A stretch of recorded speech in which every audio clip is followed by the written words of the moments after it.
बात की थी सरदारसर विधानसभा से जुड़े पुराने इतिहास की और वर्तमान स्थिति की। आज हम चर्चा करने वाले हैं चूरू जिले की चूरू विधानसभा की और उससे जुड़े इतिहास की।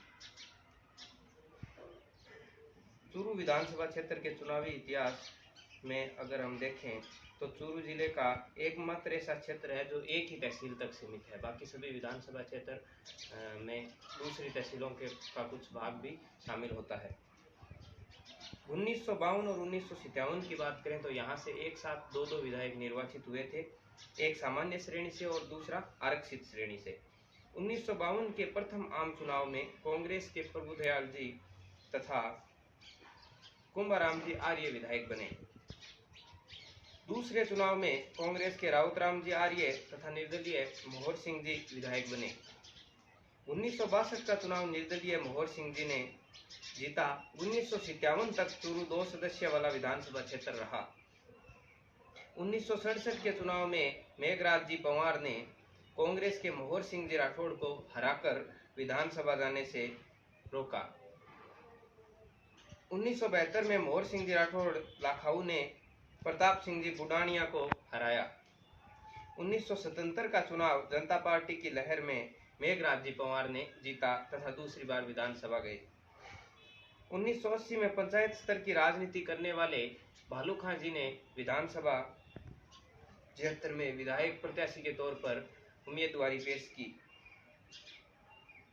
और जीत दर्ज की।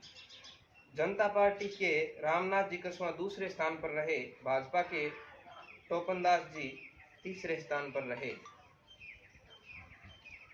इस चुनाव में बड़ा मंदिर के महंत हरिदास जी एवं प्रसिद्ध एडवोकेट आसाराम जी सैनी अपनी 5 अंकों की संख्या भी पूरी नहीं कर सके मतों में।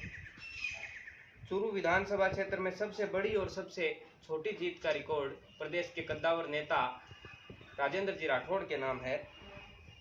1985 का चुनाव सहानुभूति की लहर में त्रिकोणीय संघर्ष में कांग्रेस की हमीदा बेगम जी ने भाजपा दमकिया के संयुक्त उम्मीदवार एडवोकेट गौरी जी को हराकर जीता। इस चुनाव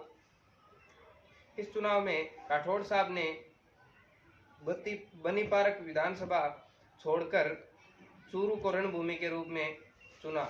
थोड़े समय में ही दमदार उपस्थिति दर्ज करवाई। निर्दलीय भालू खां जमानत नहीं बचा पाए इस चुनाव में। 1990 की जनता दल लहर में चक्र पर आसीन होकर राजेंद्र जी राठौड़ ने तत्कालीन मंत्री हमीदा जी को हराकर विधानसभा में लंबी पारी की शुरुआत की, जो वर्तमान समय तक जारी है। इस चुनाव में सिलाई मशीन लेकर निर्दलीय उतरे रियाजत जी ने 899 वोट लिए। 1993 का चुनाव भी राठौड़ साहब ने हमीदा जी के सामने बड़े अंतर से जीता।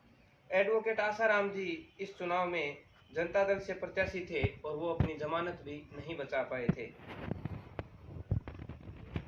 1998 की प्रदेश व्यापी कांग्रेस लहर में भी कांग्रेस प्रत्याशी पूर्व मंत्री असफ अली टाक यहां से नहीं जीत पाए। लगभग 6000 वोटों के अंतर से राठौड़ साहब को एक बार फिर विजय मिली। 2003 के विधानसभा चुनाव में लाखाऊ के सरपंच हुसैन सैयद जी पर कांग्रेस ने दांव लगाया। कांग्रेस विरोधी लहर और बसपा प्रत्याशी के कारण हुसैन साहब भी विधानसभा नहीं पहुंच सके और एक बार फिर राठौड़ साहब ने चूरू का विधानसभा में प्रतिनिधित्व किया।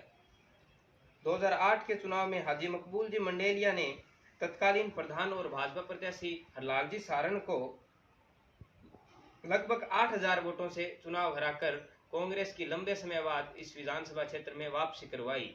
राजेंद्र जी राठौड़ उस समय तारानगर से चुनाव लड़े थे और वहां से विजय प्राप्त की, तो यहां से प्रत्याशी हरलाल जी को घोषित किया गया, जिन्हें मकबूल जी ने लगभग 8000 के अंतर से हराया। कांग्रेस की यह जीत 23 वर्ष बाद चूरू विधानसभा में जीत थी। इस चुनाव में पूर्व मंत्री हमीदा बेगम एवं बसपा के हिम्मत सिंह जी अपनी जमानत भी नहीं बचा पाए थे। 2013 का चुनाव राठौड़ साहब ने मकबूल जी मंडेलिया के सामने लड़ा और लगभग 24,000 के बड़े अंतर से चुनाव जीता। बात करें 2018 के चुनाव की तो 2018 का चुनाव रफीक मंडेलिया जी, जो मकबूल मंडेलिया जी के सुपुत्र हैं, उनके और राजेंद्र जी राठौड़ के बीच हुआ, जिसमें कांटे की टक्कर देखने को मिली और लगभग 1850 सही आंकड़ा है, 1850 से राजेंद्र राठौड़ जी ने रफीक जी को चुनाव हराया। 2023 के रण के लिए चूरू से 22 कांग्रेस कार्यकर्ता टिकट की दावेदारी पेश कर रहे हैं। भाजपा से अगर बात करें तो नेता प्रतिपक्ष राजेंद्र राठौड़ साहब या हरलाल जी सारण में से कोई एक चुनाव लड़ सकता है।